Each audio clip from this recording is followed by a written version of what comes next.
C'est une coutume que l'on pensait disparue, le coup d'État militaire sur le continent africain. Même la Mauritanie avait plus ou moins réussi à vivre avec un régime présidentiel. Mais le putsch d'aujourd'hui prouve le contraire. Le scénario est classique. Le président et le Premier ministre ont été arrêtés, l'aéroport fermé, les médias gouvernementaux bâillonnés. La junte militaire qui a rendu le pouvoir il y a un peu plus d'un an a décidé de le reprendre. Les détails avec Cécile Tullier et sur place Nicolas Hénin. Leur président vient de tomber, ils sont venus le soutenir. Ce matin, les militaires ont renversé Sidi Abdallahi, l'ont arrêté, ainsi que plusieurs de ses ministres. Il venait d'annoncer le limogeage de 4 chefs d'état-major. Ceux-ci se sont retournés contre lui et ont pris le pouvoir. Coup d'État en douceur, l'armée n'a pas tiré, mais coup d'État quand même. Aujourd'hui, je contre le coup d'État jusqu'à la mort. On est tous contre les militaires. Vive Sidi, vive Sidi. C'est formellement interdit de faire un coup d'État, accepter un coup d'État militaire dans ce pays actuellement.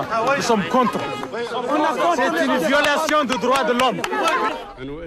Premier chef d'État élu démocratiquement en mars l'année dernière, Sidi Abdallahi a pourtant déçu certains Mauritaniens et une partie de la classe politique.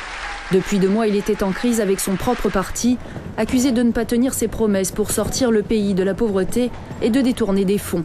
Lundi dernier, une quarantaine de parlementaires avaient démissionné de la formation présidentielle.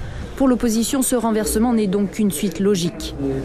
Sous les apparats d'une agitation parlementaire, d'une contestation parlementaire, mais la réalité c'était de vouloir réaliser un coup de force, mais constitutionnellement.